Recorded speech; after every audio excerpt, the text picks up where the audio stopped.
So అయితే మీ మూవీలో ఒక మెసేజ్ ఇస్తున్నారు కదా గ్రీన్. మీరు అడిగిన first part of the question నేను మా ఆయన పేరు రాగానే డైవర్ట్ అయిపోతా ప్రతిసారి. సో తెలుగు అమ్మాయిలు కమర్షియల్గా అలా ఏం లేదండి. ఇప్పుడు తెలుగు వాళ్ళు చాలా మంది వస్తున్నారు. అంటే దీపం ఉండగానే ఇల్లు చక్క పెట్టుకోవాలన్నట్టు అది అందరం ఫాలో చేయాలి అలా.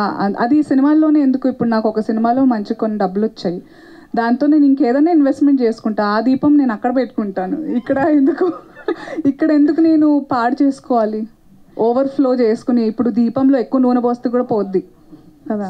అయితే రీసెంట్లీ సీఎం రేవంత్ రెడ్డి గారు మాట్లాడుతూ డ్రగ్స్కి సంబంధించి మూవీస్లో ఒక మెసేజ్ ఇవ్వాలి, స్టార్స్ చెప్తే బాగా పబ్లిక్ వింటారు అన్నారు.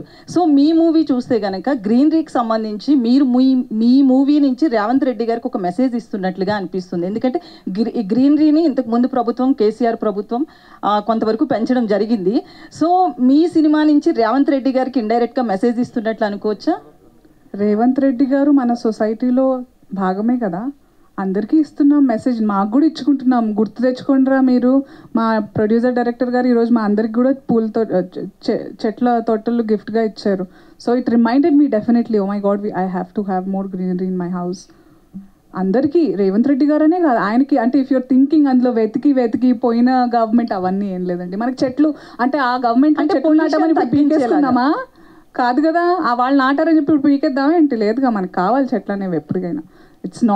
It's for all of us. మనం అందరం ఒక కమ్యూనిటీ, సొసైటీ, మనందరికీ మూకుమ్మడిగా కావాల్సింది నేచర్.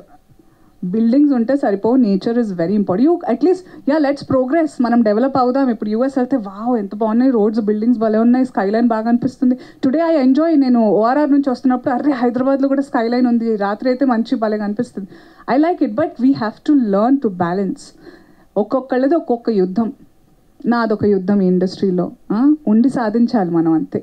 అనుసూయ సింబా ట్రైలర్ చాలా ఇంట్రెస్టింగ్ ఉందండి.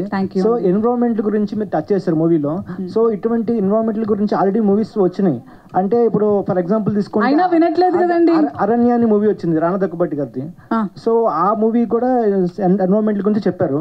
సో ఈ మూవీ ద్వారా మీరు కొత్తగా ఏం చెప్తున్నారు అంటే ఎన్విరాన్మెంట్ కి, అంటే ఆడియన్స్ కి రీచ్ అవ్వడానికి మెసేజ్? ఏమో ఈ సినిమా ద్వారా కూడా వినకపోతే మళ్ళీ తీస్తాం 4 సినిమాలు, వినేదాకా తీయాలి మనం, అంతే. సో మేడం ఇందాక అన్నట్టు ఇప్పుడు సినిమా వాళ్ళు చెప్తే ఇప్పుడు డ్రగ్స్ దాని గురించి, నేను యాక్చువల్లీ క్వశ్చన్ వేరే అనుకున్నాను. దానికి I love to answer. Question నేనే చెప్పే, ఆన్సర్ నేనే చెప్పనా? సో డ్రగ్ అబ్యూస్ గురించి చెప్పాలి ఎవరైనా సినిమా అందుకే అంటున్నా, ఇట్స్ అ స్ట్రాంగ్ మీడియం. ఒకప్పుడు ఏంటంటే డ్రగ్ అబ్యూస్ అనేది, ఆడవాళ్ళని టీజ్ చేయడం అనేవి అన్నీ విలన్లు చేసేవాళ్ళు. ఇప్పుడు ఏంటంటే హీరోలు చేసేస్తున్నారు. అది దౌర్భాగ్యం డెఫినెట్గా. ఇప్పుడున్న జనరేషన్కి, అంటే అమ్మాయిలకైనా అబ్బాయిలకైనా, అరే ఇట్లా కొట్టేసి, ఇట్లా సిగరెట్ దాగి, ఇట్లా డ్రగ్స్ చేసి, ఇట్లా తోపులాగా ఉంటేనే అమ్మాయిలు పడతారని అబ్బాయిలు అనుకోవడం, అమ్మాయిలేమో అలాంటి వాళ్ళకే పడాలని. So cinema is a very strong medium. I might trigger a lot of spark here, but I'm a mother of 2 boys and I'm very conscious mother for the society.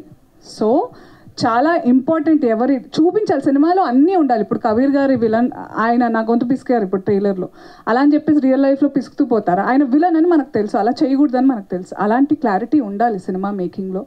పోనీ మాకు బుద్ధి లేదు సినిమా తీసేవాళ్ళు, ఆడియన్స్ కన్నా ఉండాలా, మీ మీమర్స్కి ఉండాలా, మీ social media వాళ్ళు, ఏదో purpose. Why are we here? ఏదో గుంపులో మే అనడం కాదు.